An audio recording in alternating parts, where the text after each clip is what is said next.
Hi, welcome to Parallel 44. My name is Steve Johnson. I am the winemaker here at Parallel 44. And today I just wanted to give you a brief overview of blending.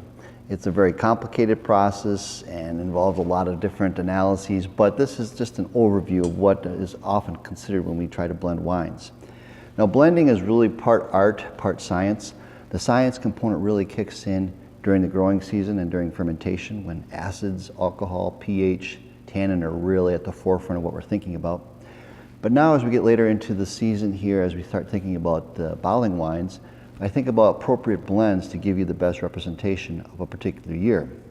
What I have in front of me today are some blends that we've made here in the past. The Bubbler, which is won Best of Show in several competitions, is a blend of Frontenac Gris and La Crescent.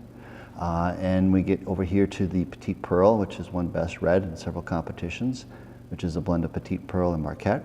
And then the Cuvée, the latest edition, is Petite Pearl, Marquette, and Louis Swenson. And what I have in front of me today are the wines that we fermented this past fall, the Marquette and the Petite Pearl. And we are getting to that point now where we want to try to analyze what is the best representation. And it's going to be called Vintner's Reserve.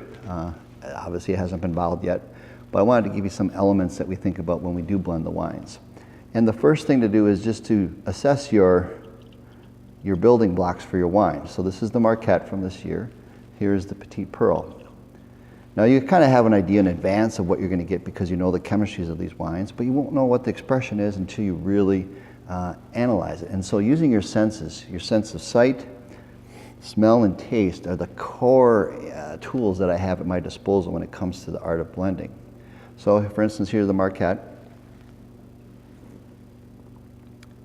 A lot of fruit-forward aromatics. That's the hallmark of Marquette, but a nice bracing acidity that I know will allow it to have structure and ageability. And then the Petite Pearl from this year, not as fragrant as the Marquette, but it has the structure that I want in a red wine. It has tannins, it has mouthfeel. So my theory is that the blending of these two will give me a better expression than just individually.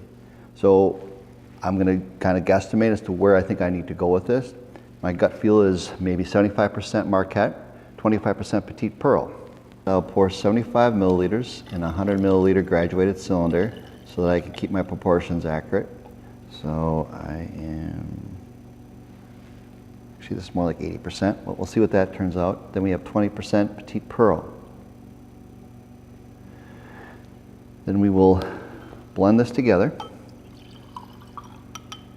Typically, we'll let these blends sit for an hour or two before we assess them so that they become fully integrated. But for purposes of this video, we'll do the assessment right now.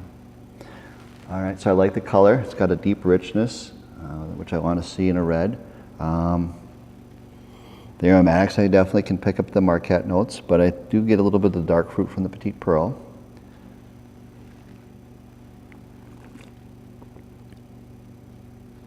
All right, so together, I think this gives me a better expression than each individually.